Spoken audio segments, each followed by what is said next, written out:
Coach, good morning. Thanks for being with us. I want to talk to you about organizational culture. Being a new head football coach here, but being in the profession for just about 40 years, how important is healthy organizational culture for you for team performance and success?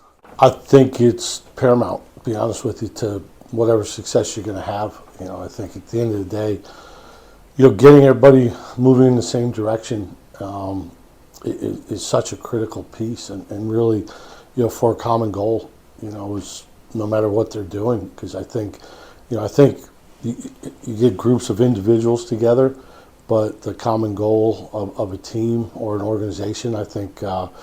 When you're trying to put that all together and put all the pieces together, like you have to have a lot of people who believe in the same core values, so to speak, and really what the mission is overall, and being able to hold each other accountable to the goals and standards that you're setting, because if people are doing their own thing or veering off on their own path, it can be destructive to what you're trying to get accomplished. In your experience, I'm sure you've been on teams where talent driven, technique driven, which are all really important things, but maybe the organizational culture piece, making sure players are okay at home, making sure their studies are going good, that extra little bit. I'm sure you've been around. That wasn't something that was leaned on heavily. How does that affect team morale going forward through a season? Yeah, no, I think it really does, because I think at the end of the day, if everything's going good, I think winning games, all those things, it sort of masks some things sometimes. But so I think you really learn about yourself in the tougher moments. And I've been in situations like that where we've had success, but then maybe we didn't spend enough time, on the pieces of the success. And I think there's always got to be I learned a long time ago when I first started coaching. I worked for a guy by the name of Ken O'Keefe, was a head coach. It really, taught me a lot, about the cultural piece and how important it was. And really opened my eyes, because it wasn't just X's and O's and it wasn't all those things. It's like you're going to play like X's and O's a certain way and styles, and I think you're doing that to fit the personnel you have. But at the end of the day, it's more about how you're doing it. The like how hard are you doing it? Like how much are your players doing it for each other? And how much do they really like and respect each other? Because I think if you don't have those things, the other parts don't matter.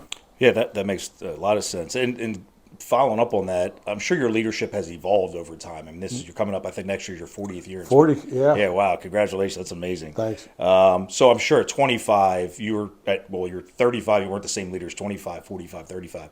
So how has that evolution affected you as your coaching philosophy when you show up in the locker room each season?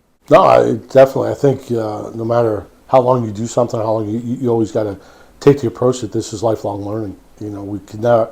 I don't know if you ever have a moment in time where you think you have it perfected or anything, and I think there's constant change. That goes on, and from when I was growing up as a kid to what the guys face today are way different things. With social media and all the other pieces that they have to endure or are part of their lives, and I think we got to keep everything in mind, as we're going through it. I know I'm not going to claim to know everything that they're going through, but I know, like I said, there's differences, and I have to keep growing to understand what those are. I have to keep having communication with them to know what their lives are at this point in time. So those things happen. Oh, that's a great thing. I think your players are lucky to play for somebody that looks at leadership through that lens. Now, doing a little research for you, I was looking back at your playing days, being an MVP running back at Trinity College. Now, as a head coach, I'm sure you have to be impartial, you can't have favorites, and have to be equitable. But when you're watching the running back room, because you played that position at a high level, do you pick up on things more than other positions? Do you kind of just let the positional coaches handle what they need to do?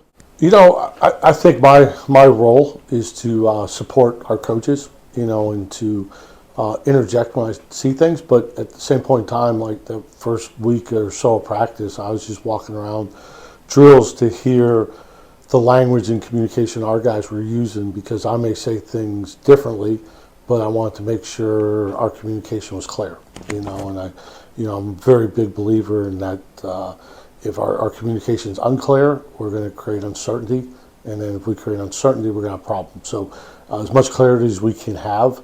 I know it's a constant work in progress. So, Yeah, I love the running backs. It's obviously played it, but I've coached defense my whole career, except for I think it was a brief 1 month stint. I was a running back coach at Western Michigan.